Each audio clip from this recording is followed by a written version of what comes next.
अरे वाह, पुराना सोना कितना शुद्ध होता था ना दादी। सोना आज भी शुद्ध है, उस पर अगर हॉलमार्क अंकित है। आप भी ध्यान रखें, सोना हमेशा BIS प्रमाणित ज्वेलर से ही लें। बिल अवश्य लें और जांच लें कि बिल पर अंकित और आभूषण पर अंकित शुद्धता समान है। अधिक जानकारी के लिए लॉग ऑन करें BIS.gov.in पर। नमस्कार, आकाशवाणी चंडीगढ़ से प्रादेशिक समाचारों के साथ मैं रत्तिका। पहले इस बुलेटिन के मुख्य समाचार। हरियाणा के मुख्यमंत्री मनोहर लाल ने भ्रष्टाचार के खिलाफ जीरो टॉलरेंस की प्रतिबद्धता को दोहराते हुए कहा कि 2010 से 2016 तक धारा 7A के उल्लंघन वाली सभी रजिस्ट्रियों की जांच करवाई जाएगी। उप मुख्यमंत्री दुष्यंत चौटाला ने कहा कि विभिन्न मंडलों में लगभग 64,577 रजिस्ट्री दस्तावेजों में धारा 7 के उल्लंघन के मामले में सख्त कार्रवाई की जा रही है। मुख्यमंत्री ने सदन को आश्वस्त किया कि पंचकूला के सेक्टर 23 से 28 तक 1992 में अधिग्रहित की गई भूमि के बारे जिन भूखंड धारकों को हरियाणा शहरी विकास प्राधिकरण द्वारा एनहांसमेंट यानी वृद्धि की किश्त जारी की गई है, उसकी जांच की जाएगी। और कृषि मंत्री ने कहा कि कैथल विधानसभा निर्वाचन क्षेत्र में गांव मानस से फर्श माजरा तक सड़क का निर्माण वर्ष 2022-23 के दौरान किया जाएगा। अब समाचार विस्तार से। कोरोना वायरस के नए स्वरूप ओमिक्रॉन को देखते हुए आपसे अपील है कि सतर्क रहें, दोनों टीके लगवाएं और 15 से 18 वर्ष के किशोरों सहित अन्य लोगों की टीका लगवाने में मदद करें। हरियाणा के मुख्यमंत्री मनोहर लाल ने आज विधानसभा में भ्रष्टाचार के खिलाफ जीरो टॉलरेंस की अपनी प्रतिबद्धता को दोहराते हुए कहा कि 2010 से 2016 तक प्रदेश में जमीन की जितनी भी रजिस्ट्रियों के मामले में धारा 7A का उल्लंघन हुआ है, ऐसे सभी मामलों में जांच करवाई जाएगी। मुख्यमंत्री ने यह घोषणा सदन में रजिस्ट्रियों में गड़बड़ी के मामले पर लाए गए ध्यानाकर्षण प्रस्ताव पर चर्चा के दौरान की। मुख्यमंत्री ने कहा कि ये जांच सभी 140 उप तहसीलों में करवाई जाएगी।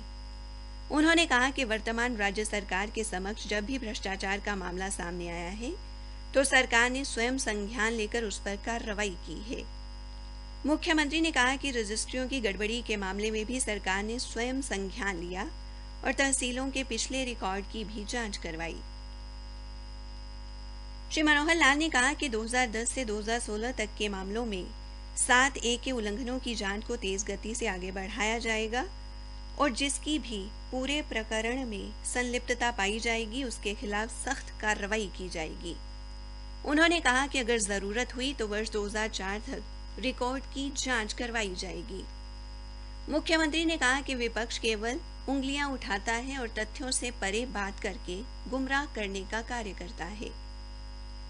श्री मनोहर लाल ने कहा कि 13 जून 2020 को गुरुग्राम से रजिस्ट्री में गड़बड़ी की कुछ शिकायतें प्राप्त हुई थी, जिनका संज्ञान लेते हुए 13 अगस्त को वित्तायुक्त, मंडलायुक्त और उपायुक्तों को पत्र लिखे और संबंधित तहसीलों में रजिस्ट्री में 7A के उल्लंघन की जानकारी सरकार के साथ साझा करने के निर्देश दिए। उन्होंने बताया कि सरकार के पास लगभग 60,000 रजिस्ट्रियों का आंकड़ा सामने आया है और इन रजिस्ट्रियों से संबंधित तहसीलदार, सब तहसीलदार, क्लर्क इत्यादि से 15 दिन के भीतर जवाब दाखिल करने को कहा गया है। मुख्यमंत्री ने कहा कि पहले रजिस्ट्री ऑनलाइन नहीं होती थी। सितंबर 2020 में सरकार ने रजिस्ट्री ऑनलाइन की और इस प्रणाली को सुव्यवस्थित ढंग से चलाने के लिए 1-1.5 महीने तक रजिस्ट्रियां भी नहीं की गई। उन्होंने कहा कि रजिस्ट्री में हो रही गड़बड़ी से ये पता चला है कि लगभग 2 कनाल जमीन का इस्तेमाल ही अवैध कॉलोनियों के लिए होता है और रजिस्ट्री में गड़बड़ी के लिए नियम के तहत प्रयोग होने वाली कृषि योग्य भूमि और वैकेंट लैंड शब्दों का दुरुपयोग किया गया। मुख्यमंत्री ने कहा कि इस पर नकेल कसने के लिए भूमि की सीमा 1 एकड़ की गई। उन्होंने कहा कि अवैध कॉलोनियों को विकसित करने के लिए छोटी भूमि की खरीदो फरोख्त होती है, इस पर रोक लगनी चाहिए। मुख्यमंत्री ने कहा कि वर्ष 2010 से 2016 तक की अवधि की जांच की घोषणा शायद कुछ लोगों को बर्दाश्त ना हो और वे न्यायालय में भी जा सकते हैं, लेकिन सरकार भ्रष्टाचार के खिलाफ अपने इस अभियान से पीछे नहीं हटेगी। उप मुख्यमंत्री दुष्यंत चौटाला ने कहा है कि लगभग 64,000 577 रजिस्ट्री दस्तावेजों में हरियाणा विकास एवं शहरी क्षेत्र विनियमन अधिनियम 1975 की धारा 7 के उल्लंघन के मामले में सरकार द्वारा सख्त कार्रवाई की गई है। गुरुग्राम, करनाल, अंबाला, हिसार और रोहतक मंडलों में इस अधिनियम की पाई गई उल्लंघना के मामले में संबंधित अधिकारियों के खिलाफ हरियाणा सिविल सेवाएं दंड एवं अपील 2016 के नियम 7 के तहत कार्रवाई करने से पहले 15 दिन के भीतर स्पष्टीकरण मांगा गया है। इसके अलावा राज्य के सभी उपायुक्तों को 156 पंजीकरण लिपिकों के खिलाफ मामले में स्पष्टीकरण प्राप्त करने के बाद सिविल सेवाएं नियमों के अनुसार अनुशासनात्मक कार्रवाई शुरू करने के निर्देश दिए गए हैं। उप मुख्यमंत्री आज बजट सत्र के दौरान सदन में विधायक अभय सिंह चौटाला, बलराज कुंडू और नीरज शर्मा के ध्यानाकर्षण प्रस्ताव पर जवाब दे रहे थे।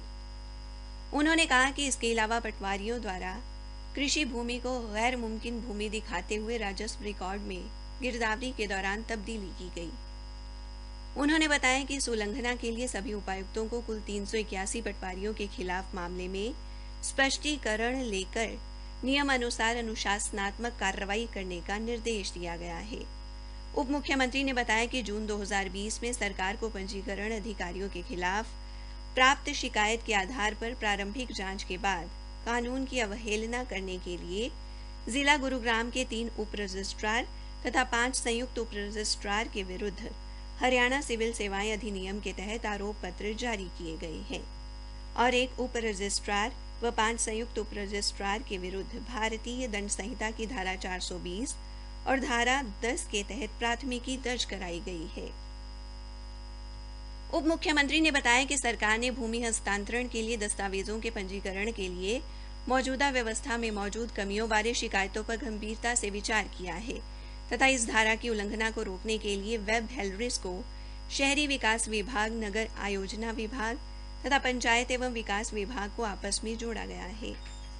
श्री दुष्यंत चौटाला ने विधायक किरण चौधरी के ध्यानाकर्षण प्रस्ताव के जवाब में बताया कि इसके अलावा वैध कॉलोनियों के लिए भूमि के अवैध उप विभाजन पर रोक लगाने के भी कदम उठाए गए हैं। धारा 7A के तहत अनापत्ति प्रमाण पत्र लेना अनिवार्य किया गया है।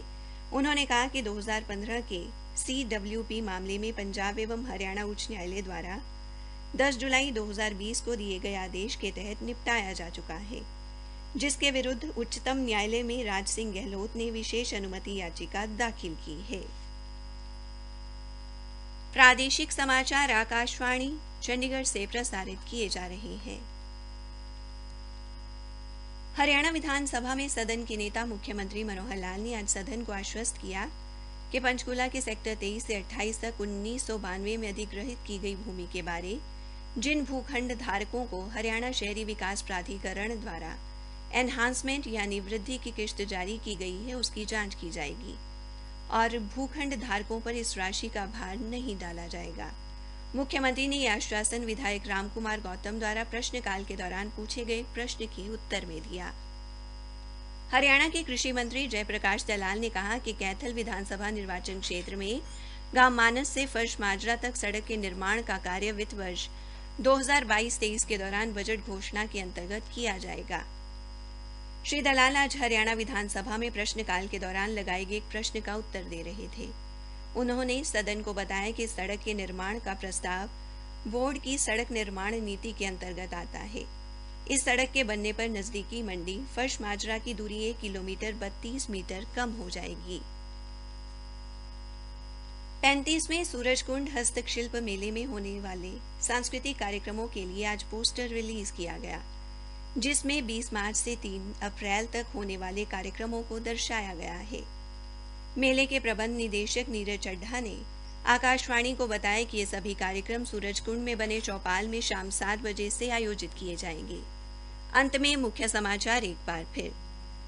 हरियाणा के मुख्यमंत्री मनोहर लाल ने भ्रष्टाचार के खिलाफ जीरो टॉलरेंस की प्रतिबद्धता को दोहराते हुए कहा कि 2010 से 16 तक धारा 7A के उल्लंघन वाली सभी रजिस्ट्रियों की जांच करवाई जाएगी।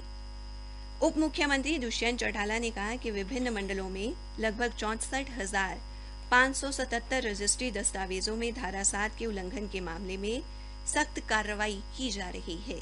इसी के साथ प्रादेशिक समाचार समाप्त हुए।